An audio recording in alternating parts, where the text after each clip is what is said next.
창세기 10장 1절부터 32절 말씀까지 하겠습니다. 노아의 아들 셈과 함과 야벳의 족보는 이러하니라. 홍수 후에 그들이 아들을 낳았으니 야벳의 아들은 고멜과 마곡과 마대와 야완과 두갈과 메섹과 제사스. 고멜의 아들은 아스그나스와 리박과 도갈마요. 엘리사와 달시스와 기문과 도단이라. 이들로부터 여러 나라 백성으로 나뉘어서 각기 언어와 종족과 나라대로 바닷가의 땅에 머물렀더라. 함의 아들은 구스와 미스라임과 북과 가나안. 구스의 아들은 스바와 아일라와 삽다와 라마야와 삽드가와 라마야의 아들은 스바와 드단이며 구스가 또 니므롯을 낳았으니 그는 세상의 첫 용사라. 그가 여호와 앞에서 용감한 사냥꾼이 되었으므로 속담에 이르기를 아문은 여호와 앞에 니므롯같이 용감한 사냥꾼이로다 하더라. 그 나라는 신할 땅의 바벨과 에렉과 바갓과 갈레에서 시작되었으며 그가 그 땅에서 아스루로 나아가 니느웨와 르호보들과 갈라와 및 니느웨와 갈라 사이에 레센을 건설하였으니 이는 큰 성읍이라. 미즈라임은 로딘과 아나임임과 르하빔과 랍두힘과 바드르심과 가슬르힘과 갑드림을 낳았다. 가슬르힘에서 셋이 나왔다.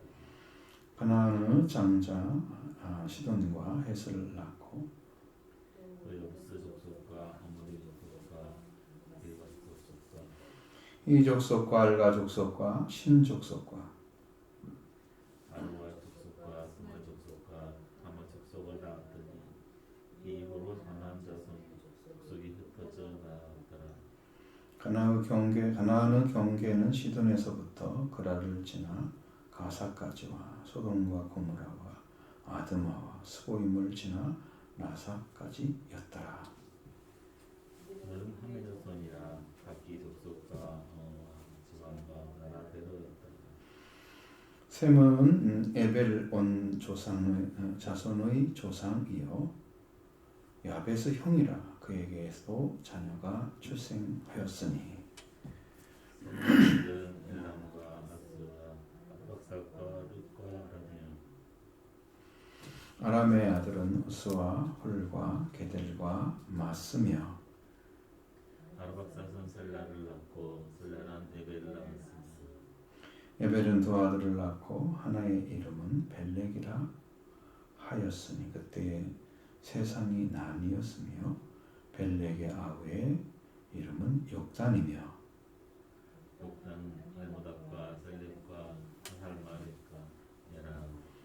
하드람과 우살과 디글라와 아비마르과 스바와 오빌과 하일라와 요밥을 낳았으니 이들은 다 욕단의 아들이며 그들이 거주하는 곳은 메사에서부터 스발로 가는 길의 동쪽 산이었더라. 이들은 세무 자손이니 그 족속과 언어와 지방과 나라대로였더라. 이들은 그 백성들의 족보에 따르면 노아 자손의 족속들이요 홍수 후에 이들에게서 그 땅의 백성들이 나뉘었더라. 아멘. 우리가 어째 성경에서 중요하게 여기는 예수 그리스도가 태어나는 그 빗줄 혈통을 쭉 거슬러 올라가면 이제 노아가 나오죠. 그다음에 노아 아들의 셈이 나오죠. 그러니까 셈이를 통해서 쭉 연결이 돼서 이제 아브라함까지 쭉 간단 말이에요. 그런데 여기에 기록된 순서는 야벳부터 나오고요.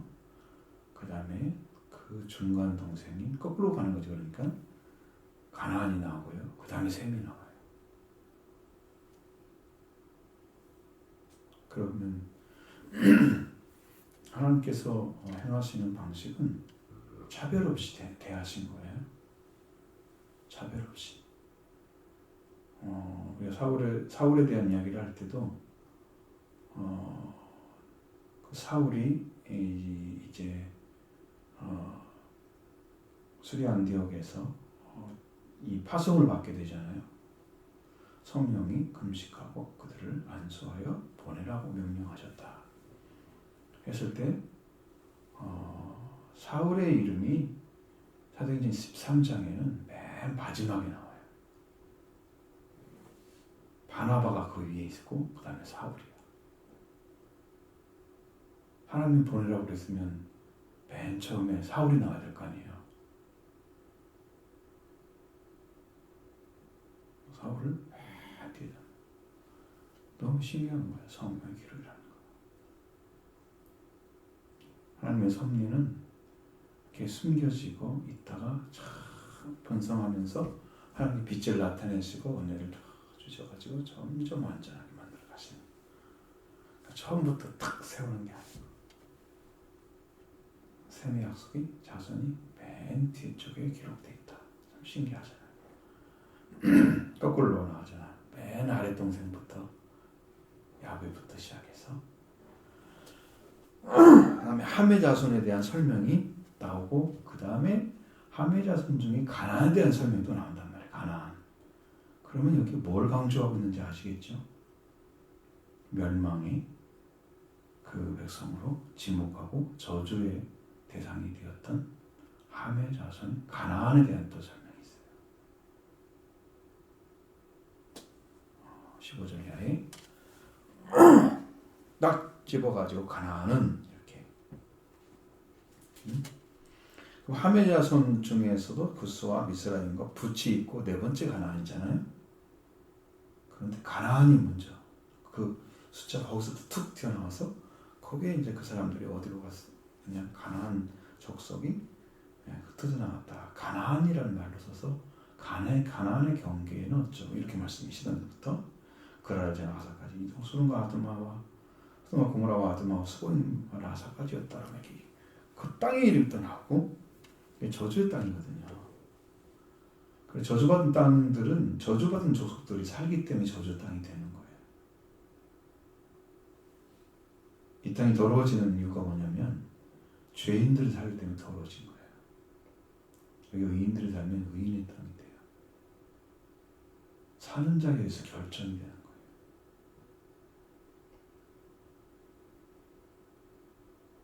그러니까 나 같은 사람인데 아무것도 쓸모가 없는 그런 예수 그리스도가 임재했던 그 말구유 같은 그런 곳에 예수님이 눕혀지잖아요.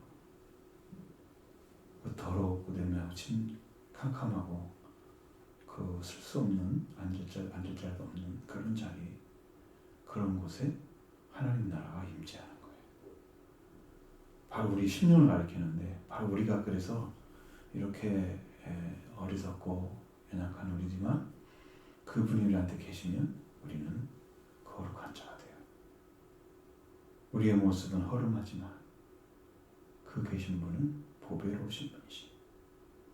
그래서 그 보배를 우리 질그레 담았으니까 우리가 존귀한 자이기 때문에 하나님이 우리를 지켜주신다. 답답한 일까도 쌓이지 않고 그렇죠? 우리가 통해서 하나님 우리를 지켜주시는 보호하심에 따라서 우리가 승리하는 거예요. 누구 힘이 아니고 누가 계시느냐 그 집에. 이것은 여러분의 생명과 같은 존재입니다. 중요합니다. 내가 살고 있다 그만큼 중요한 것이 나의 주인 누군가가 있느냐에 따라서 나의 생명의 갈림길이 더 나타나죠.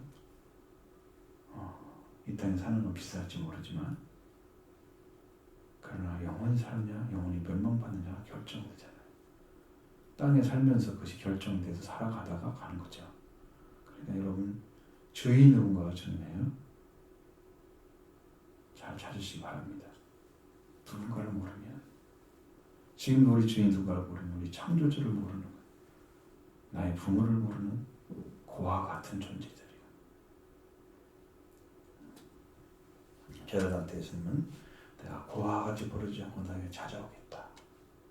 예수님과 함께 성령을 받아서 그들이 고아가 아니라 하나님의 아들로 사도로 완전히 쓰임 받았습니다.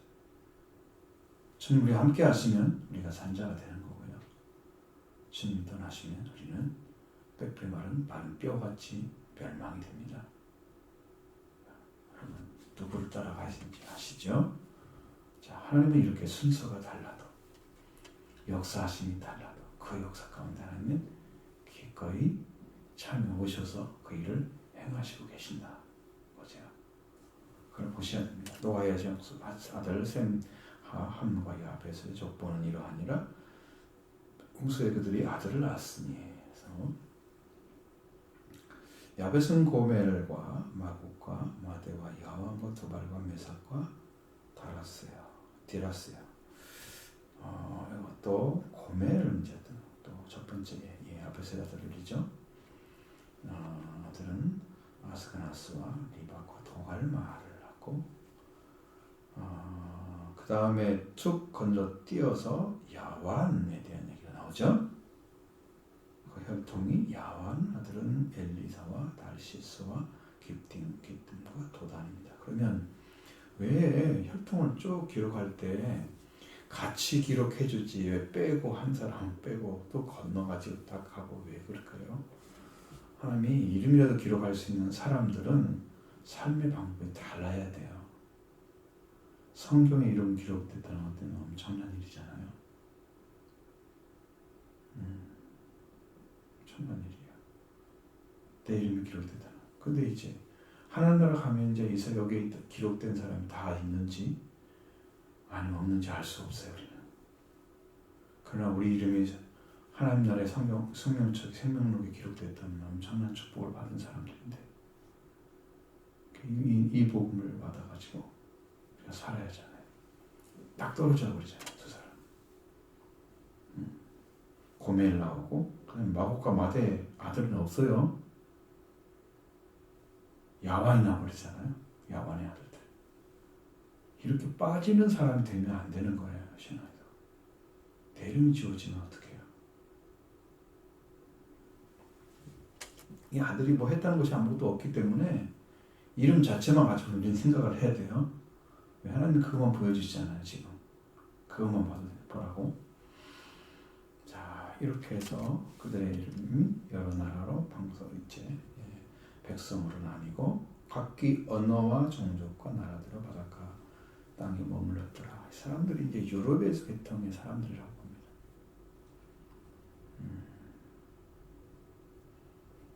얘기하면 아리안족 뭐 이렇게 해서 쭉 얘기하지만 그런 인종에 대한 이야기고 성경에서 말하고자 하는 것은 이제 그런 걸 나타내는 것이 아니고 지금은 어떠냐 라는 문제를 말하고 있는 게 아니고 당시 어떻게 인종이 번성했는지에 대한 이야기를 나타내는 것이기 때문에 그런 결론까지 말하는 게 아니고 성경은 그래서 그때 보여주고 있는 말씀.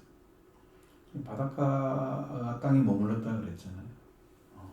그러니까 어느 지역에 지금 갔는데 그 지역을 딱 밝혀놨으면 좋지만 말씀하지 않잖아요. 그 다음에 함의 아들에 대한 이야기가 나옵니다. 구스와 미스라임과 북과 가나안 딱 나오죠.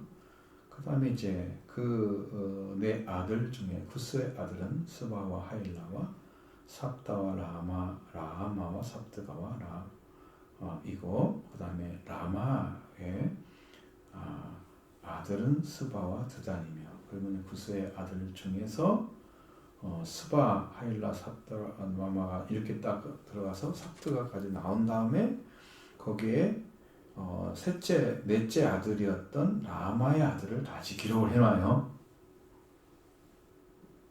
왜? 다 빼놓고 거기만 딱 기록해 놓은 거야. 중요한 사람들이란 얘기죠. 중요한 사람들. 무엇을 했는지가 기록하지 않았으니 그건 드러내주지 않을 것이고 우리한테 중요한 일이다라고 저는 지금 말씀하시는 거예요. 사람들이다 그렇게 하고 라마의 아들을 기록한 다음에 구스가 또 앞에 기록했던 내 아들 외에 니무롯을 낳았다 그랬죠. 자, 그러니까 가나안을 먼저 기록해야 되는데 가나안에 대한 이야기는 뒤로 쭉 빼놓고 여기에 이야기하는 아들은 구스가 낳은 아들이었다. 그러면 구스가 함의 아들이잖아요. 첫 번째 아들이잖아요. 그런데 니무롯은 아무래도 늦게 낳은 아들이었을 가능성이 높죠. 왜냐하면 처음에 기록할 때 뺐으니까. 그래서 이 니무롯이라는 사람이 세상의 첫 용사였다.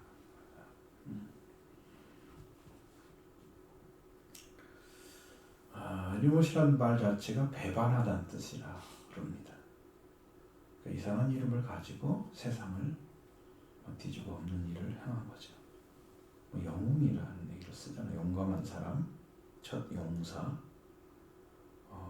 여호와의 사냥꾼, 아주 용감한 사냥꾼이라는 말 썼습니다.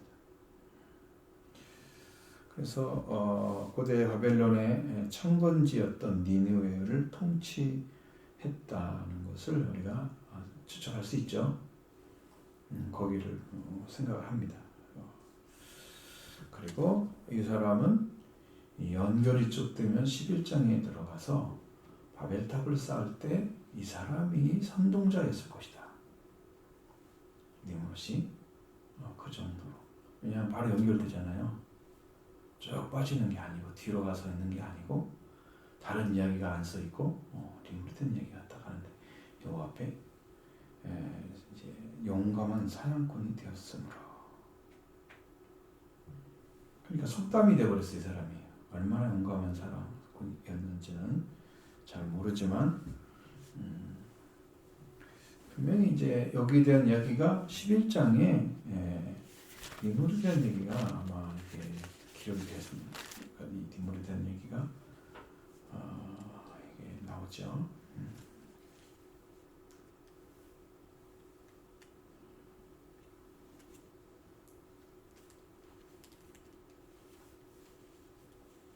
여기 보면 아무래도 동방으로 옮겨서 신할 땅 이게 나오잖아요. 그리고 거기에서 거주했다고 말씀해 주고 있는데 이 사람이 이제 고대 바벨론 지방, 그래서 여기가 지금 바벨이란 탑이 있어지잖아요.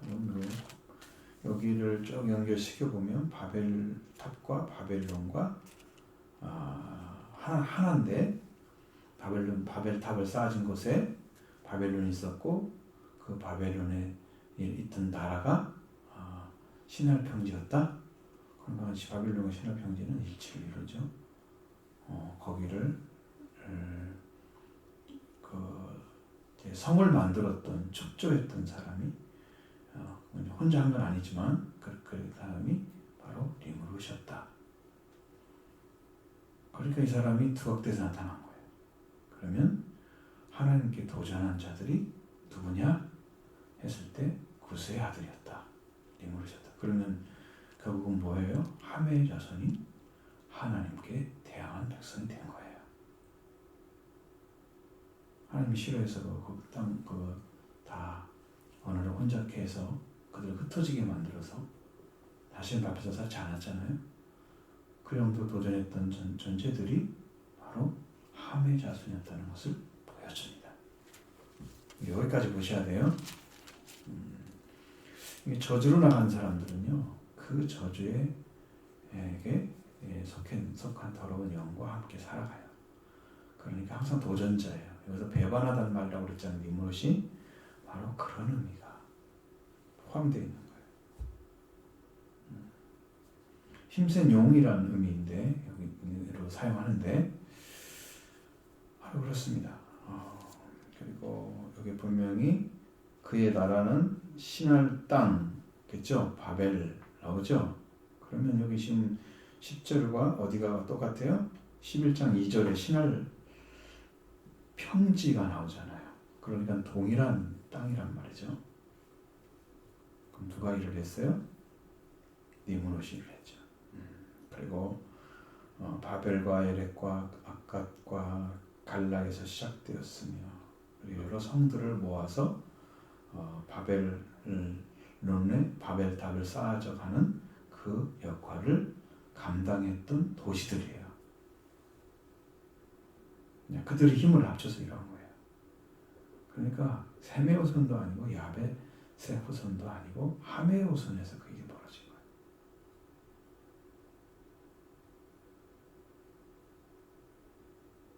여러분 저주받은 자들은요 그의 행함이 악해요. 여러분 저주받으면 안 돼요. 저주를 우리가 해결하고 우리가 여호와께 저주를 받았잖아요. 범죄에서 해결하기 위해서 예수님이 저주가 되셔서 저주 되신 모습이 죽음이에요. 죽음이 저주인 거예요. 끝이 죽음이란 말이에요. 끝이. 저주의 끝이 죽음이에요. 그러니까 죽음을 대신해서 저주가 되셨잖아요. 주님이. 그리고 우리 죽음을 대신해 죽으시고 우리는 살게 하셨잖아요. 죽음을 이긴 자가 되는데 여기에 함의 후손들은 일을 못해요. 그러면 그 죽음을 이긴 자가 되게 주님이 우리를 그렇게 하셨다는 사실을 믿음으로 받아들이는 사람이 그 저주에서 해방되는 거죠. 죽음의 저주에서. 근데 그 죽음의 저주를 이길 수 있는 인간의 힘은 없고 의학도 안 되고 사람의 힘도 안 되고 지식도 안 되고 아무것도 되지 않는데 인간은 아주 평이하게 살고 싶어하고 자기 욕구대로 살고 싶어하고 이 문제를 안고 그냥 그게 더 중요하게 여겨지는 그런 치우친 세상에 치우친 사람들을 구원받기 어렵죠. 그러니까 여러분 거기에 마음 쓰지 마시고 하나님께 돌아오셔야 됩니다. 그럼 다른 길이 없어요. 또 11절에 그가 땅에서 아수르로 나아가며 니네와 르호보딜과 갈라와 및 니네와 갈라 사이에 레센을 건설하였으며 여기 봐요. 아수르도 나갔죠.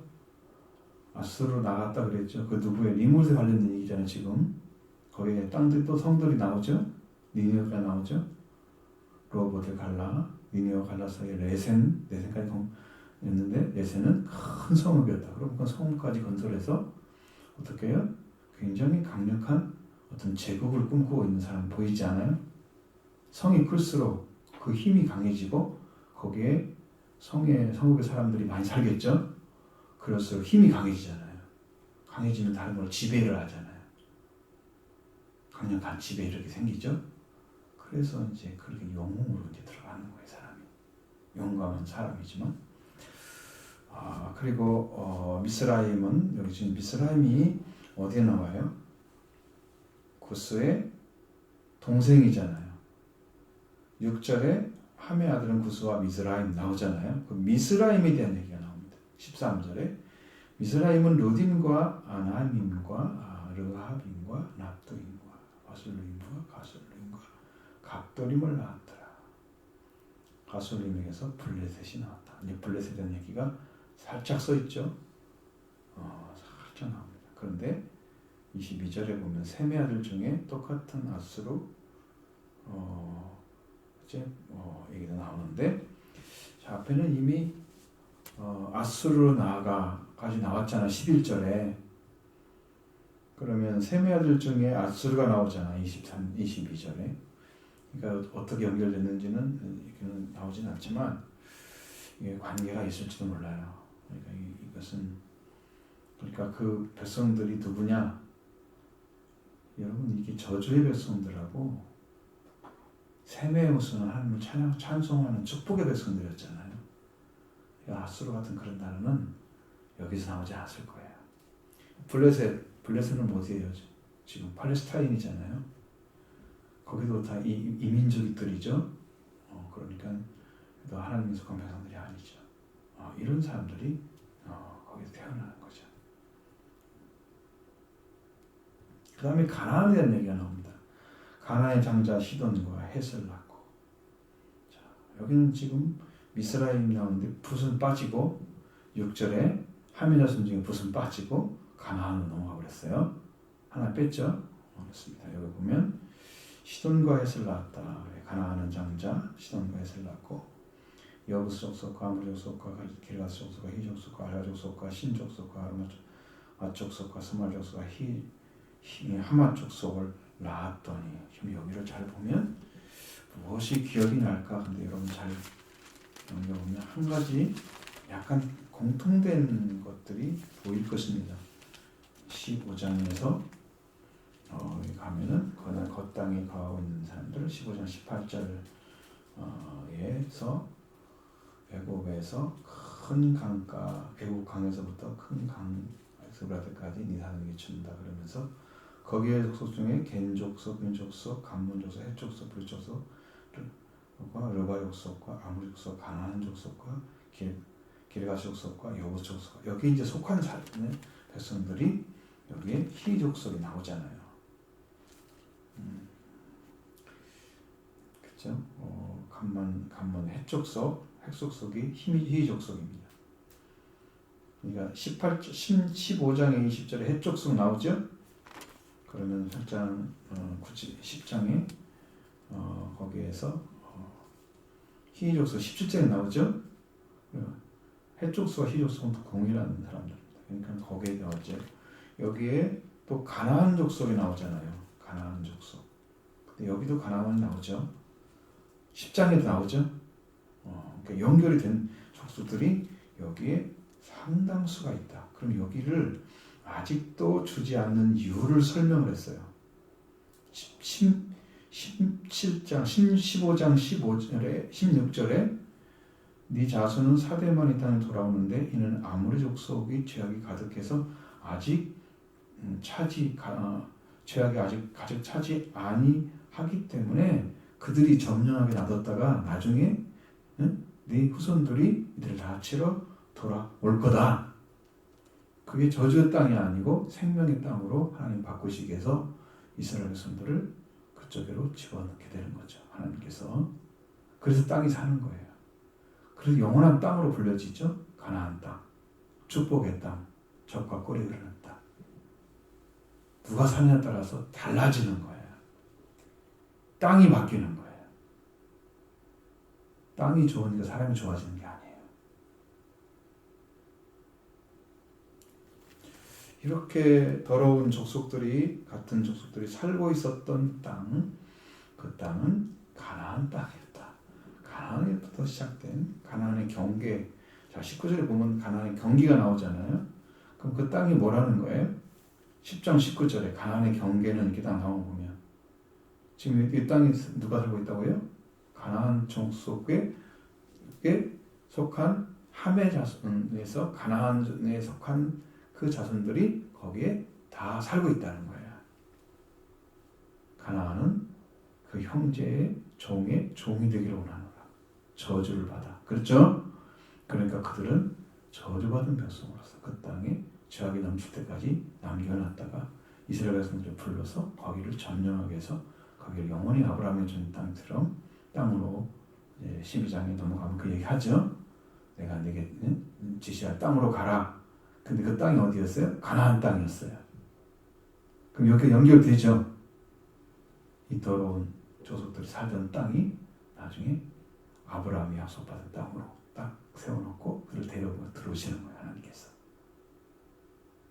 그래서 그 조속들을 다 없애버리고 이스라엘이라는 나라를 세우게 되죠.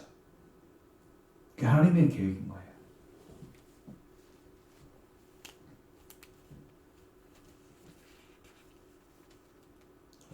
그렇게 되고요. 가나안의 경계 시돈에서부터 그라를 지나 가사까지와 소돔과 고모라도 포함되어 있었습니다. 제약의 땅들입니다. 아드마도 제약의 땅이고 스보임까지 라사까지였다. 스보임을 지나 라사까지였다.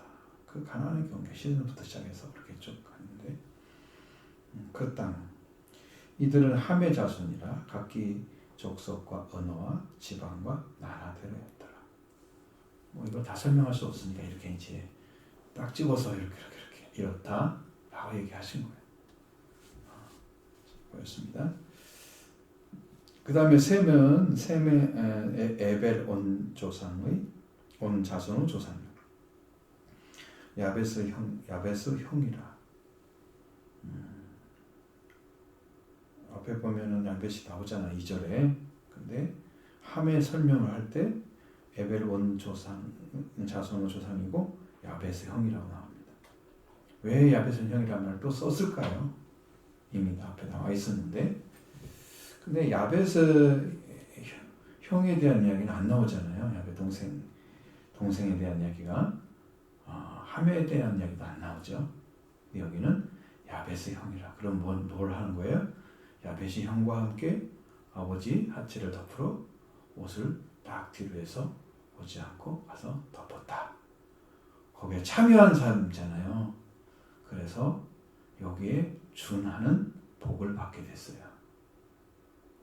그래서 셈에 대한 이야기를 이렇게 쓸 때 야벳의 형으로 평가를 해주는 거예요. 여러분, 그러니까 같은 형제라도 완전하게 은혜를 입어서 사랑을 이루었던 형제마음을 찾은 셈과 같은 사람이 있고, 셈 옆에 살면서 셈이 가진 신앙을 돌보면서 나도 형제로 살아야지. 그렇게 같은 사람은 형이 준하는 복을 받게 된다. 그 이름을 강조해 놓은 거예요. 거기다가 중요한 걸 보셔야 돼. 잘 보셔야 돼. 그에게도 자녀가 출생하였으니 셈의 아들은 엘람과 스루와 아르박삭과 룩과 아람이요. 아람 족속 나오죠. 앞에 보면은 아람 족속에 속한 사람들이 나옵니다. 나중에 이제 그쪽에도 보면은 아브라함의 그 동생이 아람에 속한 사람으로 나오죠. 형도 나오죠. 나홀. 그러니까 이런 관계들이 다 있어요. 그럼 여기는 셈의 약속들이잖아요. 여기서는요. 그다음에 여기에는 아람에 대한 얘기가 쫙 들어가서 엘라메스로 아르박사도 빼버리고 아람이란 사람이 아들이 나오기 시작합니다.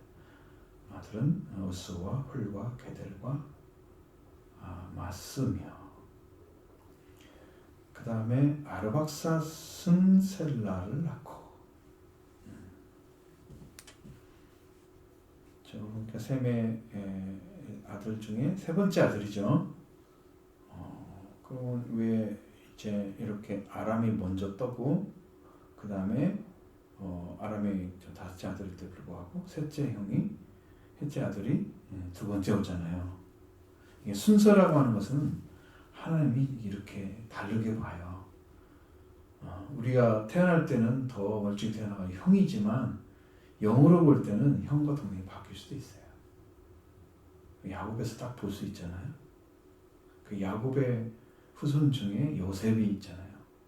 요셉의 아들도 바뀌잖아요. 바뀌죠. 형하고 동생하고 바뀌어요. 에브라임과 므낫세가 바뀌죠. 에브라임이 더 큰 족속이 되고 복을 받아요. 이게 달라요. 그러니까 바뀌어서 놓은 것은 하나님의 선명한 분명한 뜻이 있었던 것입니다. 에벨에 대한 얘기가 여기 바로 나옵니다. 아람의 아들에 대한 얘기가 안 나오죠. 아르박사스의 아들 중에 에벨이 있잖아요. 24절에 그 에벨에 대한 얘기가 나오는데 에벨에 벨렉이라는 아들이 있었다는 거예요. 하나의 이름을 벨렉이라 했다. 그때 땅이 나누어지기 시작했다.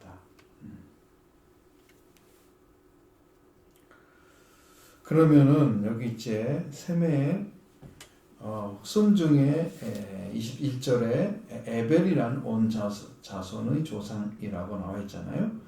근데 에벨이란 뜻이 건너온 사람이란 말입니다. 강 건너편에 있는 건너온 사람. 왜냐하면 에벨 시대에는 유브라데 강 건너편으로 그렇게 이주하는 사건이 아마 벌어졌을 거예요. 그래서 그런 얘기가 떠도는 거예요. 근데 여기서 이제 벨렉이란 말이 나오잖아요. 여기는 벨렉이란 말 자체가 나뉜다는 의미를 가지고 있어요. 그래서 벨렉이라는 이름을 지었다는 것은 나눠졌다. 나눠서 얘기를 하는 거예요, 지금.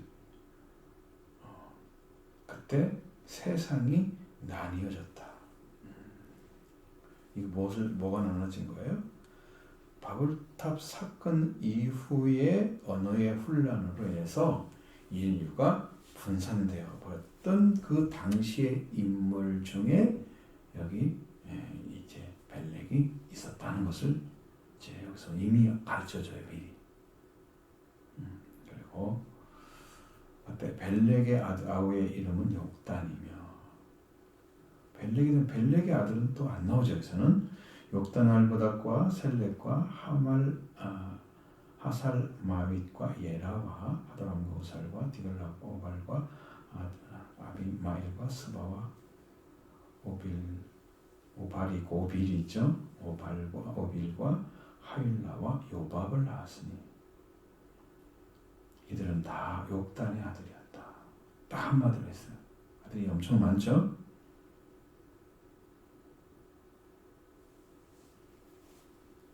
한 사람을 통해 태어났다면 얘는 최고로 많이 지금 나는 거죠. 이 숫자는 13인데 통해서 그렇게 많이 나오기 힘들죠. 이들은 거주하는 곳이 메사였다.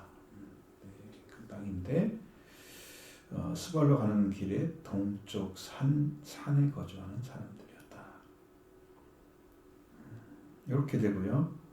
자, 이렇게 이제 이들은 셈의 자손이니 그 족속과 언어와 지방과 나라대로였더라. 여러분 자세히 설명하면 이게 뭐 책으로 몇 권 써야 될 거야. 그때 하나님은 그걸 보여주지 않았습니다.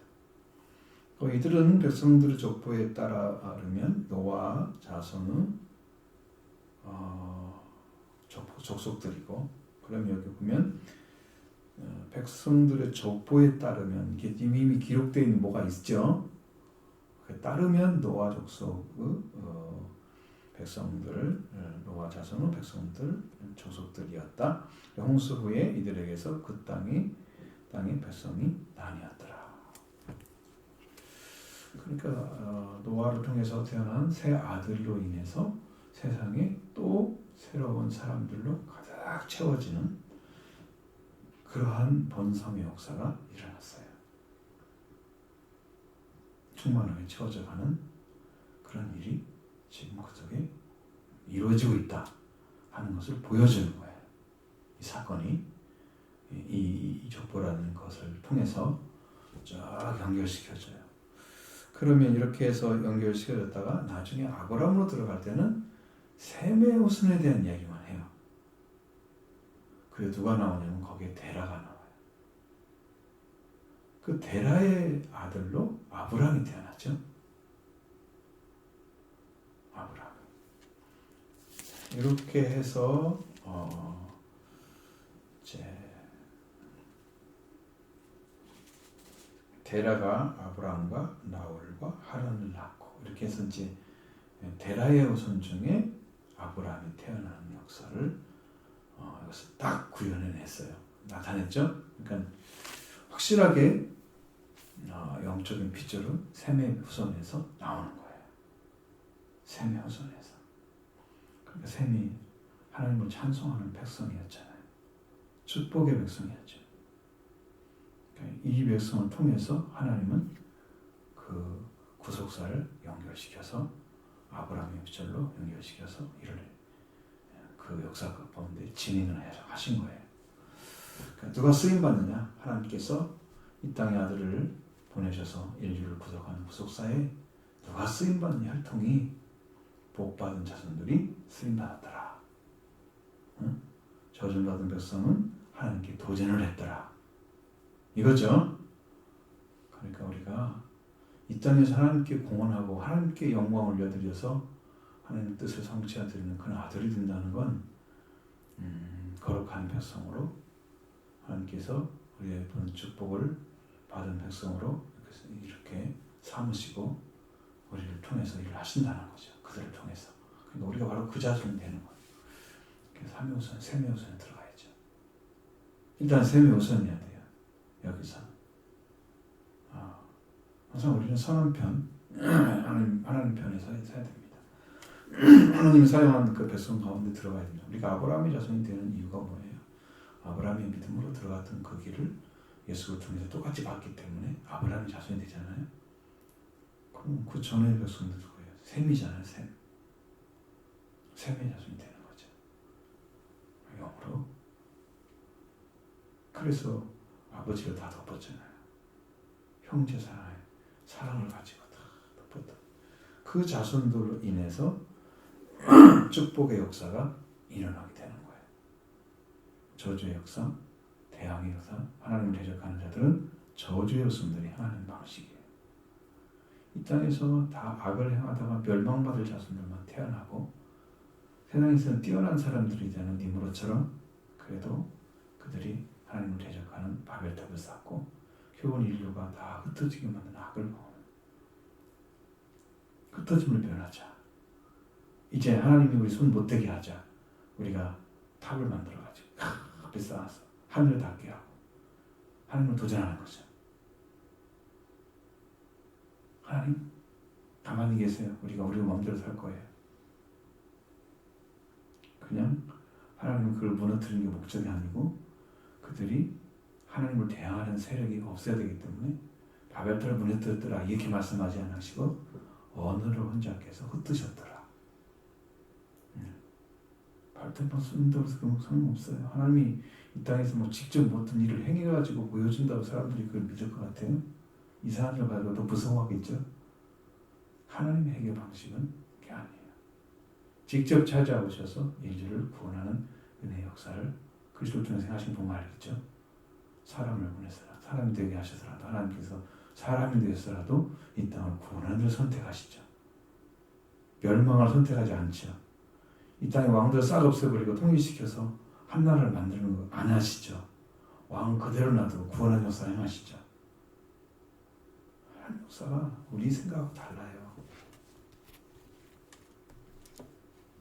그 큰 능력이면 충분히 할 것 같은데 그렇게 안 하시죠. 하나님을 잘 봐야 됩니다. 그렇지 않으면 우리의 방식대로 하나님을 생각하고 오해를 하게 됩니다. 이 복음으로 들어가기 위해서 오늘도 여러분들이 세워져야 할 것, 우리도 거룩한 핏줄에 참여하는 자 되는 것입니다. 복된 자녀가 되기를 소망합니다.